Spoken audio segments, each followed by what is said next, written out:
Hello dear friends, welcome to Padai Se Dosto YouTube channel. In today's video session, we are going to continue our disaster management course. In previous two sessions of this disaster management, we discussed some terminologies about disaster. So, what is the hazard? What is the vulnerability? What are the different types of vulnerability? So that people are prone to these disasters. So all these things we discussed in our last two video sessions. If you didn't watch those video sessions, then I will recommend you to watch those video session first and then continue with this particular video session.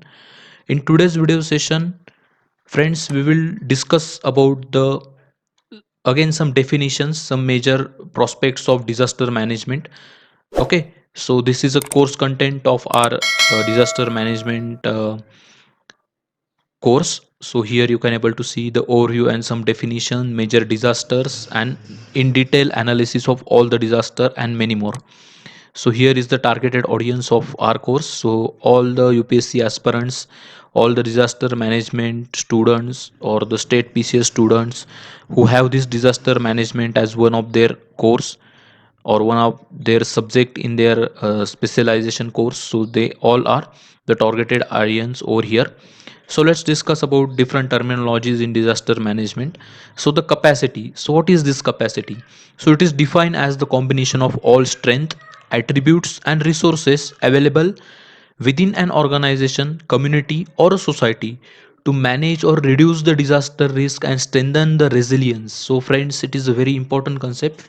So this capacity of any particular society, any particular country or any particular government or entire, you can say, the group of people to overcome the disaster through these different means, through this different strength, it is known as capacity.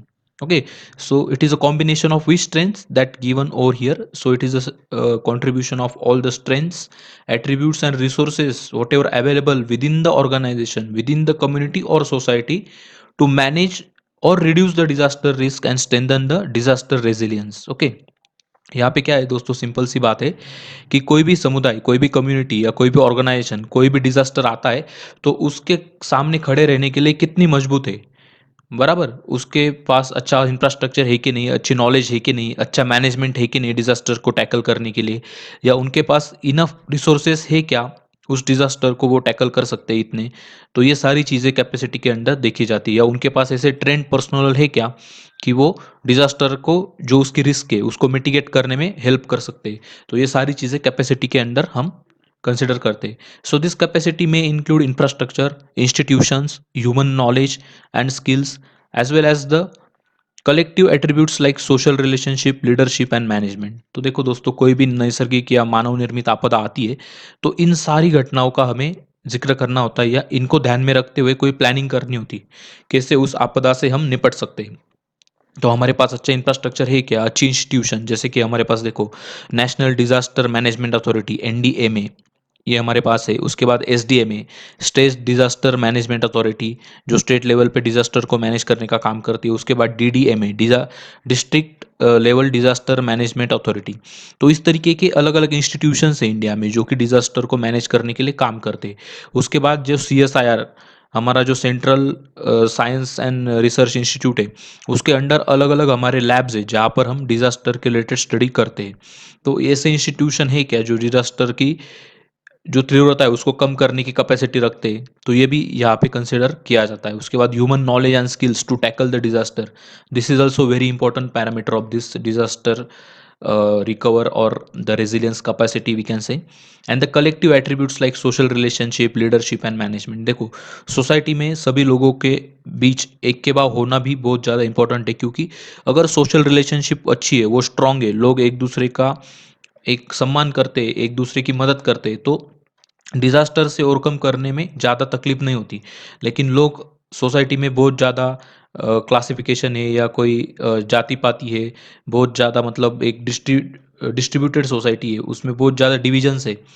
तो social fabric week होने के कारण disaster को manage करना कभी कभी बहुत ज़्यादा डिफिकल्ट हो जाता है। उसके बाद अच्छी लीडरशिप और अच्छी मैनेजमेंट स्ट्रैटेजी होना भी बहुत ज़्यादा आवश्यक है। सो ये सारी चीज़ें कैपेसिटी के अंडर हम कंसिडर करते हैं। सो one of the concept of capacity which is the country's overall capability to manage its own developmental process for tackling disaster. So this is the one definition of capacity, or the one aspect of capacity we can say. And second one is that developing capacity is an ongoing process of change that need to take place over time.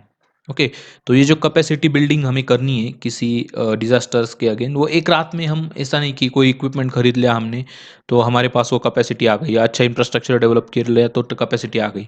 ये तो चीज़ें ज़रूरी है, लेकिन उस चीज़ों का इस्तेमाल करने वाली ट्रेंड ह्यूमन पॉपुलेशन भी हमारे पास चाहिए।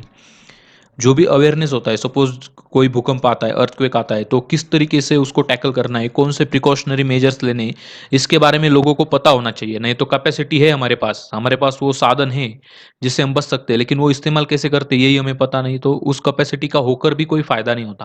राइट। सो इस तरीके के अलग अलग एस्पेक्ट होते हैं। देखते हैं अगला एस्पेक्ट। सो कोपिंग कैपेसिटी ये क्या होता है, देखो, coping capacity is the ability of people, organisation and system using available skills and resources to manage adverse conditions, risk and disasters. Okay, so देखो, कोई भी डिजास्टर्स आते हैं या कोई भी रिस्क है हमारे एरिया को उस पर्टिकुलर डिजास्टर से या कोई नेचुरल या मैनमेड कॉजेस के वजह से, तो उसको कोप करने के लिए, उसको ओवरकम करने के लिए उन लोगों की ताकत क्या है? So it is a coping capacity with available skills and resources. So this term is also very important over here. So capacity to cope require capacity to cope requires continuing awareness, resources and good management both in normal times as well as during disaster and adverse condition। तो देखो दोस्तों, बहुत सारे लोगों को ऐसा लगता होगा कि ठीक है, जब डिजास्टर आएगा तब हम देख लेंगे क्या करना है, तब हम लोगों को बता देंगे, मैसेज कर देंगे, फोन कर देंगे या टीवी पे दिखा देंगे। अरे लेकिन डिजास्टर आता है तो ये सब देखने के लिए टाइम ही नहीं होता, राइट। तो इसलिए लोगों को ट्रेन करना, उनको अवेयर करना, अवेलेबल रिसोर्सेज जो है उसको अच्छे से मैनेज करना बहुत ज़्यादा इंपॉर्टेंट होता है। और ये सारी चीज़ें जब शांति समय होता है, जब नॉर्मल टाइम होता है, तब करनी ज़्यादा इंपॉर्टेंट होती है, राइट। आप कभी भी फायर ब्रिगेड के लोगों को देखो, जब शांति समय चलता है तो उनके अलग अलग मॉक ड्रिल्स चलते रहते हैं, और जब एक्चुअल फायर फाइटिंग करने के लिए उनको जाना पड़ता है तो वो पूरे तैयारी के साथ जाते हैं। तो इस तरीके से मॉक ड्रिल भी किए जाते हैं to have coping capacity with good extent. Okay, तो इसका एक बेटर एग्जांपल है habits of Japanese people save them from कोविड-19। तो देखो, जापानीज लोग जो होते हैं ना, उनको मास्क लगाने की, एक दूसरे से सोशल डिस्टेंस मेंटेन करने की, या हाथ धोने की, ये जो हाइजीन रिलेटेड जो भी आदतें हैं उनके यहाँ पे बहुत ज़्यादा प्रिवेलेंट है। इसलिए जब कोविड-19 का स्प्रेड हो रहा था तो जापान में बहुत कम रुग्ण पाए गए। वो देश चीन के इतने नज़दीक होते हुए भी वहाँ पे जो केसेस मिले वो काफ़ी मात्रा में कम है compare to other countries of the world. So these habits of Japanese people, it saves them from the COVID-19. So we say that they have good coping capacity to tackle with COVID-19, right? So then let's discuss about disaster risk. तो disaster risk क्या होता है? So it is a amalgamation or a function of hazard, vulnerability and exposure we can say. And according to the UNDRR, so what is this UNDRR? It is a United Nations Office for Disaster Risk Reduction. यहाँ पे आप वो full form देख सकते हो जहाँ पे cursor है, United Nations office for disaster risk reduction. तो ये एक इंटरनेशनल बॉडी है यूनाइटेड नेशंस के अंडर काम करने वाली। तो इन्होंने एक डेफिनेशन दी है डिजास्टर रिस्क रिलेटेड, देखते क्या है। So disaster risk is defined as potential of loss, injury और so it is a potential loss of life, injury or destroyed or damaged asset which could occur to a system, society or community in a specific period of time, determined probabilistic as a function of hazard, exposure and capacity। Okay, थोड़ा technical terms है इसमें, थोड़ा आसान करके आपको बताता हूँ। Disaster risk, इसको सिंपली हम कैसे डिफाइन कर सकते हैं कि कोई भी ऐसी घटना जिसके वजह से लाइफ लाइफ लॉस हो सकती है, कोई इंजरी हो सकती है, या कोई इंफ्रास्ट्रक्चर है उससे डैमेज हो सकता है, या जो भी हमारी एक एस्टेब्लिश सिस्टम है वो डैमेज हो सकती है। तो इस तरीके की कोई भी प्रोबेबिलिटी, कोई भी ऐसी घटना जो है उसे हम डिजास्टर रिस्क बोलते हैं। और वो किस चीज़ों का फंक्शन है? हज़ार्ड, मतलब कितना किसी एक पर्टिकुलर कम्युनिटी को या ऑर्गेनाइजेशन को या समाज को कितना हज़ार्ड है किसी एक चीज़ का। सपोज कोई कोस्टल एरिया में रहने वाले लोग हैं, वहाँ का कोई गाँव है, तो वहाँ पे सुनामी सुनामी का हज़ार्ड ज़्यादा होगा। अगर कोई अर्थक्वेक प्रोन जोन में रहने वाले लोग हैं तो वहाँ पे अर्थक्वेक का हज़ार्ड ज़्यादा होगा। एक्सपोजर मतलब क्या होता है कि लोगों के पास कितने सुविधा अवेलेबल है, उसके ऊपर डिपेंड करता है उनका एक्सपोजर कैसा है। जैसे कि कोई स्लम एरिया में रहने वाले लोग हैं, देखो दोस्तों, तो उनके पास एक्सपोजर कम होता है किसी डिजास्टर को टैकल करने का और डिजास्टर का शिकार बनने का एक्सपोजर उनका ज़्यादा होता है, क्योंकि सपोज अर्थक्वेक आता है तो सबसे पहले स्लम एरिया ज़्यादा अफेक्ट होता है, क्योंकि वहाँ पे बहुत पास पास मकान बने हुए रहते हैं, वो भी पक्के मकान होते नहीं है। तो जैसे भी कोई डिजास्टर आता है तो सबसे पहले वल्नरेबल ये लोग होते हैं। तो ये जो डिजास्टर रिस्क है, तीन चीज़ों का फंक्शन है: hazard, exposure and capacity. Capacity अभी हमने देखा कि उस डिजास्टर को टैकल करने की ताकत, उसे हम कैपेसिटी बोल सकते हैं। ओके, या डिजास्टर होने के बाद जो भी लॉस हुआ है उससे ऊपर उठने की जो ताकत होती है, या जो भी रिसोर्सेस होते हैं उसका प्रॉपर मैनेजमेंट करने की कैपेसिटी होती है। तो ये सारी चीज़ें डिजास्टर रिस्क के अंडर आती है। So disaster risk is a function of hazard, exposure and capacity. So here you can able to see the simple formula to define this disaster risk. So disaster risk is it is equal to probability of hazard multiply by degree of vulnerability multiply by exposure. Okay, तो hazard की probability कितनी है, किसी एक particular locality में कौन कौन से हजार्ड या कौन कौन सी नैसर्गिक आपदाएं आ सकती है, उसके धोखे कितने हैं। ओके, कितना उसका एक प्रोबेबिलिटी है, संभावनाएं कितनी है वो हजार्ड वहां पे ऑकर करने की, right. Then degree of vulnerability, कितने ज़्यादा वो लोग वल्नरेबल है किसी एक पर्टिकुलर डिजास्टर के लिए या एक से ज़्यादा डिजास्टर के लिए, और वो कितने एक्सपोज है उस पर्टिकुलर सिचुएशन के लिए। तो ये सारी चीज़ों का एक अमालगमेशन करके हम डिजास्टर रिस्क को फाइंड कर सकते हैं। It involves probability of harmful consequences and expose losses like injuries, death, property, livelihood, economic activities disrupted resulting from interactions between natural and human induced hazards and vulnerable conditions. Okay, so जो भी मानव निर्मित या नैसर्गिक या दोनों के वजह से होने वाले जो भी हजार्ड से या वल्नरेबल कंडीशन से, उसको टैकल करने के लिए जो भी एक प्रोबेबिलिटी है किसी समाज की, ऑर्गेनाइजेशन की, तो उसे हम डिजास्टर रिस्क बोलते हैं। तो देखते हैं ये डिजास्टर रिस्क बढ़ती कैसे है किसी पर्टिकुलर एरिया में, how we can say that disaster risk is increasing. So disaster risk in India is further compounded, means increased by the following factors. So the first one is increasing vulnerability related to changing demographics and socio-economic condition. तो हमारे देश में क्या हुआ है, आज़ादी के बाद भी आप अगर देखोगे तो जो गरीब लोग हैं वो और गरीब होते जा रहे हैं, श्रीमंत लोग हैं वो और श्रीमंत होते जा रहे हैं। जो इकोनॉमिक वल्नरेबिलिटी है लोगों की वो बढ़ रही है। अलग अलग समस्या हम टैकल कर रहे हैं, अर्बनाइजेशन की समस्या है या सोशल सिक्योरिटी की समस्या है। तो इस तरीके की जो डेमोग्राफिक और सोशो इकोनॉमिक चेंजेस होते हैं उसके वजह से डिजास्टर रिस्क और ज़्यादा बढ़ जाती है। अनप्लान्ड अर्बनाइजेशन, जिसकी वजह से स्लम्स फॉर्म होते हैं, वहाँ पे प्रॉपर हाइजीन मेंटेन नहीं होती, वहाँ पे proper sanitation, drinking water available नहीं होता। तो उसके वजह से अनप्लान्ड अर्बनाइजेशन की वजह से क्या होता है दोस्तों, कि जो भी लोग हैं वो ज़्यादा डिजास्टर रिस्क की तरफ आगे बढ़ते हैं। सपोज कोई ऐसा एरिया है जहाँ पे सैनिटाइजेशन नहीं है प्रॉपरली, वहाँ पे कोई पीने का पानी अच्छा नहीं मिल रहा है, तो कोविड जैसी बीमारी वहाँ पे ज़्यादा जल्दी फैल सकती है, राइट। उसके बाद development within risk, high risk zone. Okay, so अगर हमने कोई डेवलपमेंट किया ही नहीं, सपोज कोसी नदी देखो जो बिहार में बहती है, उसे बिहार के दुख का अश्रु बोला जाता है, सौरो ऑफ बिहार। तो वहाँ पे अगर हम प्रॉपर डैम नहीं बनाएंगे, प्रॉपर उस नदी को चैनलाइज नहीं करेंगे, तो इसी बाढ़ हर साल आती रहेगी और हजारों गाँव को वो ध्वस्त करती हुई जाएगी। So development within high risk zone is definitely needed. Then environmental degradation, अगर हम ज़्यादा पेड़ काट रहे हैं, हम मार्शी लैंड जो है वो डिस्ट्रॉय कर रहे हैं, तो फ्लैश बर्ड्स मुंबई में जो आते हैं वो ज़्यादा इंटेंस होंगे। या अगर हम डिफॉरेस्टेशन करते हैं तो चेन्नई में देखो, कोस्टल टाउन होने की वजह से भी वहाँ पे बहुत ज़्यादा ड्रॉट कंडीशन, हमें सीवियर ड्रॉट कंडीशन देखने को मिलती है।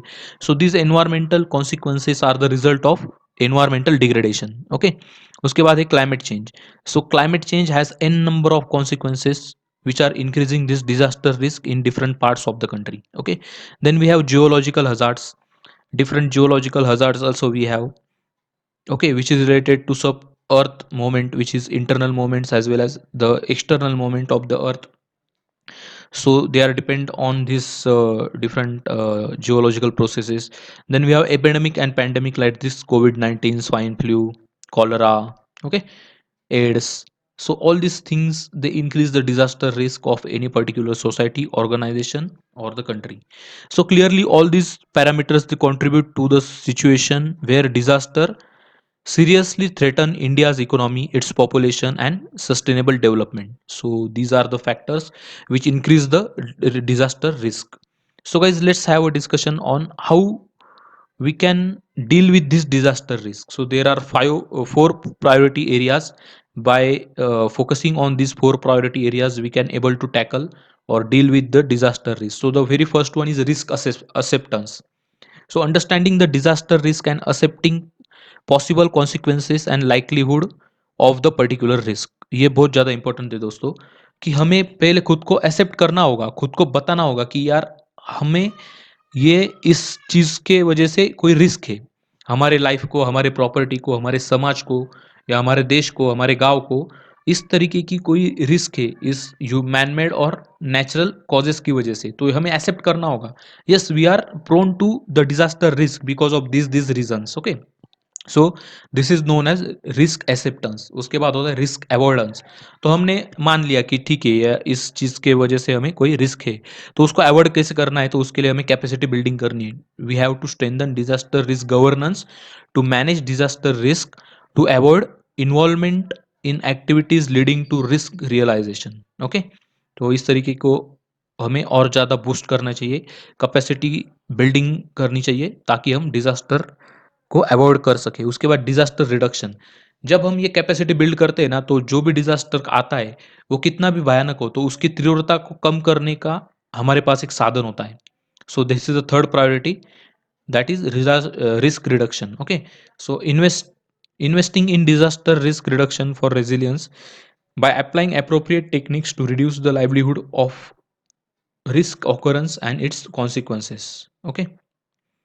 सो देखो जो भी लोग हैं उनकी वित्त हानि या जीवित हानि ना हो, या जो भी होती है डिजास्टर की वजह से वो कम से कम हो, इसलिए हमें कुछ मेजर्स लेने हैं। जैसे कि ऐसा इंफ्रास्ट्रक्चर बिल्ड करो तो जो कि बड़ा से बड़ा अर्थक्वेक में भी सस्टेन कर पाए, या कोई ऐसी डेवलपमेंटल प्रोसीजर आप फॉलो करो कि जिसके वजह से एनवायरमेंटल डिग्रेडेशन ना हो। तो इस तरीके से अगर हम एक्टिविटीज़ परफॉर्म करते, हमारे मैनग्रूव्स, हमारे फॉरेस्ट को बचा के रखते, तो डेफिनेटली जो भी रिस्क आती है उससे हम आज़ाद हो सकते हैं या उसकी तीव्रता हम कम कर सकते हैं। और लास्ट पैरामीटर है रिस्क ट्रांसफ़र। तो रिस्क ट्रांसफ़र में क्या होता है, enhancing disaster preparedness for effective response and to build back better in recovery, rehabilitation and reconstruction by shifting the burden of risk to another party like insurance company.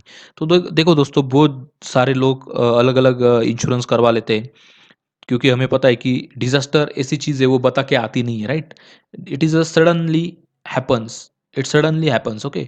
तो उसके वजह से क्या होता है कि बहुत सारे लोग अलग अलग चीज़ों का, उनके फैमिली का, उनके जो भी सपोज कोई बिजनेस है या कोई उनका घर है, गाड़ी है, उनका इंश्योरेंस करके रखते हैं, राइट। क्योंकि कोई भी डिजास्टर आता है तो उसका कंपनसेशन उनको मिल सके। तो इंश्योरेंस कंपनी के ऊपर वो डिजास्टर का बर्डन ट्रांसफर कर देते हैं by paying some premium, premium amount, okay. Insurance company को हम प्रीमियम पे करते हैं ना, तो उसके वजह से इंश्योरेंस कंपनी क्या बोलती है, अगर आपके लाइफ में कोई खतरा आता है भविष्य में, तो उसका रिस्क हम लेंगे, उसके पैसे हम पे करेंगे आपको। सपोज कोई अर्थक्वेक आ गया, आपने आपके घर का इंश्योरेंस करवाया है और आपका पूरा घर उस अर्थक्वेक में गिर गया, तो घर का जितना भी कॉस्टिंग है मार्केट वैल्यू के हिसाब से, वो इंश्योरेंस कंपनी आपको देने के लिए लायबल होंगी, अगर आपने आपके घर का इंश्योरेंस करवाया है तो इस तरीके से दोस्तों हम रिस्क मैनेज करते, रिस्क को एक्सेप्ट करना, उसको अवॉइड करना, उसको रिड्यूस करना और उसको ट्रांसफ़र करना, उसका जो बर्डन है वो ट्रांसफ़र करना और अगेन बिल्ड बैक बेटर, इस पोजीशन के ऊपर आना या इस पर्टिकुलर प्रिंसिपल के तहत किसी भी डिज़ास्टर को टैकल करना, ये इंपॉर्टेंट होता है। सो हमने देखा अभी disaster risk, how to deal with this disaster risk, right.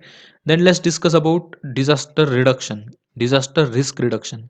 So it is as per UNI SDR, the disaster risk reduction, it consists of a framework of elements that will help to minimize vulnerabilities and disaster risks through a society, to avoid or to limit the adverse impact of hazard within the broad context of sustainable development, okay।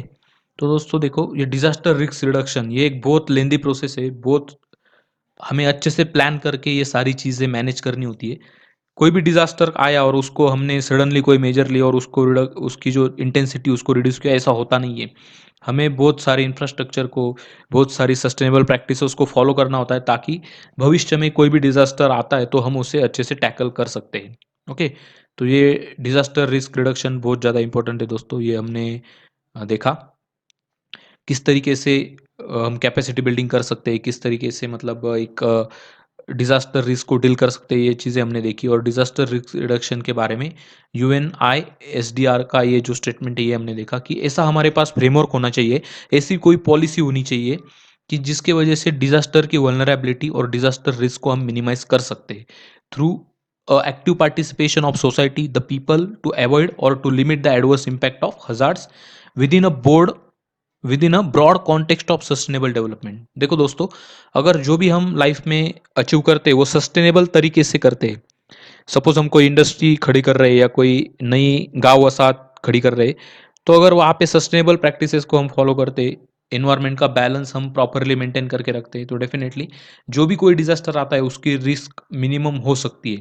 So we can able to do the disaster risk reduction by adopting some sustainable development practices. So guys, I hope you understood these different concept about disaster management, which are very important to tackle with different disasters.